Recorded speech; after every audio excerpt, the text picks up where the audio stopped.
এখানে আল্লাহ বলে নাই আইয়ুকুম আকসারু আমালা, তোমরা কে অধিক আমল করেছো এই কথা বলে নাই। আল্লাহ রাব্বুল আলামিন বলেছেন আইয়ুকুম আহসানু আমালা, তোমাদের মধ্যে কে কে সুন্দর সুন্দর ভালো ভালো আমল করবে আমি রব্বুল আলামিন সেটা দেখব। অতএব বোঝা গেল আল্লাহর জান্নাত পাওয়ার জন্য বেশি আমলের দরকার নাই, ঈমান ঠিক করতে হবে, মানুষের ক্ষতি হবে এই ধরনের কাজ করা যাবে না, আর যতটুকু সম্ভব ভালো কাজ করার দরকার আছে নাকি নাই। সাহাবীদেরকে নবীজি বললেন, ও আমার সাহাবীরা, তোমরা কি এমন এক ব্যক্তিকে দেখতে চাও যে ব্যক্তি জান্নাতি?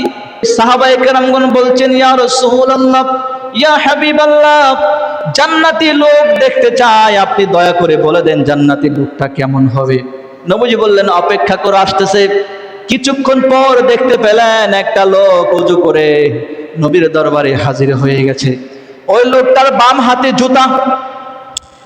হাতে জুতা আর তার দাড়ি থেকে ওযুর পানি টপ টপ করে পড়ছে। ওই লোক যখন চলে গেল, আল্লাহর নবী বললেন, ও আমার সাহাবীরা, তোমরা কি জান্নাতি লোককে দেখতে পেয়েছো কিনা? সুবহানাল্লাহ। এর পরের দিন আবার নবীজি বললেন, ও আমার সাহাবীরা, তোমরা কি জান্নাতি লোক দেখতে চাও? বলেন, হ্যাঁ দেখতে চাই। কিছুক্ষণ পর প্রথম দিন যে ব্যক্তিটা আসলো সেই একই অবস্থায় দ্বিতীয় দিন ওই ব্যক্তি নবীর দরবারে যাইয়া হাজির হয়ে যায়। সাহাবায়ে কেরাম জান্নাতি ব্যক্তিকে দেখতে পেলেন, চলে গেলেন।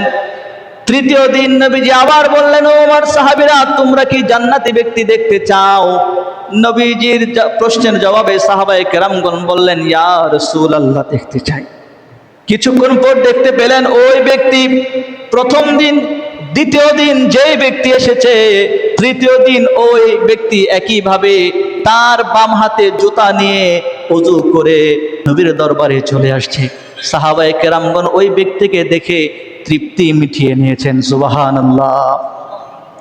নবীজির এক সাহাবী হযরত আব্দুল্লাহ ইবনে আমর ইবনুল আস রাদিয়াল্লাহু আনহু চিন্তা করলেন, কি ব্যাপার, তিন দিন এই ব্যক্তি নবীর দরবারে আসলো, আর নবীজি বললেন এই ব্যক্তি জান্নাতি, আমাকে দেখতে হবে ওই ব্যক্তি এমন কি করে, এমন কোন আমল করে যেই আমলের কারণে আল্লাহর নবী তিনবার তাকে জান্নাতি বলেছেন। সুবহানাল্লাহ। আব্দুল্লাহ ইবনে আমর ইবনে আস চলে গেলেন ওই ব্যক্তির কাছে, বললেন, ও ভাই, আমার বাড়িতে একটু সমস্যা আছে, আমার বাবার সাথে একটু সমস্যা হয়েছে, ঝগড়া হয়েছে, আমি বাড়িতে থাকতে পারবো না, আমার থাকার কোনো জায়গা নাই, যদি আপনি দয়া করেন, যদি একটু মেহেরবানি করেন, 3টা দিন আমি আপনার কাছে থাকতে চাই। আনসারী সাহাবী বলল, ঠিক আছে, কোনো সমস্যা নাই, 3 দিন আমার কাছে থাকতে পারবা, টেনশনের কোনো কারণ নাই। 3 রাত অতিবাহিত হলো, 3 দিন অতিবাহিত হলো।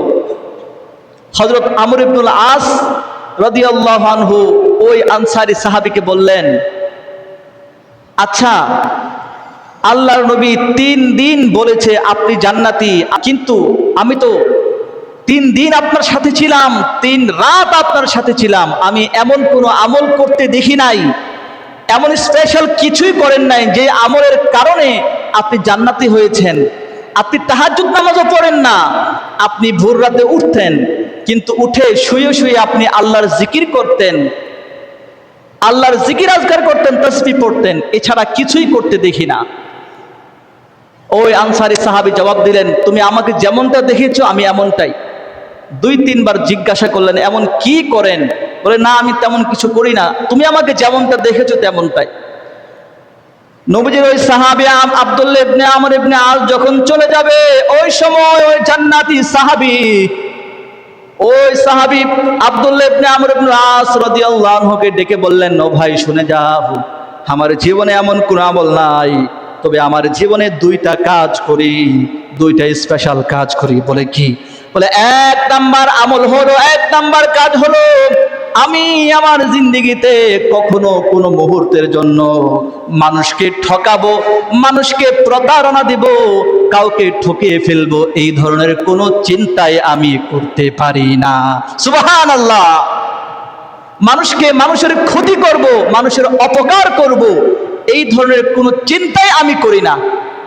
2 নাম্বার হলো, আল্লাহ রাব্বুল আলামিন আমাকে যে নেয়ামত দিয়েছেন, যে সম্পদ দিয়েছেন, যে টাকা দিয়েছেন, তা কম হোক বা বেশি হোক না কেন, আমি আমার সম্পদ যাই আছে অন্যের সম্পদ দেখে আমি কোনো হিংসা করি না, অন্যের অর্থ দেখে, অন্যের মাল সামানা দেখে, অন্যের সন্তান সম্পত্তি দেখে আমি কখনো হিংসা বিদ্বেষ করি না।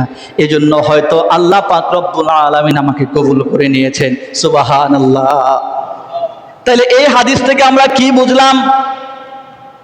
জান্নাতে যাওয়ার জন্য বেশি আমলের দরকার নাই। এক নাম্বার হলো ইমানদার হতে হবে, আকীদা ঠিক করতে হবে। আর দুই নাম্বার হলো খারাপ কাজ করা যাবে না, মানুষের ক্ষতি করা যাবে না।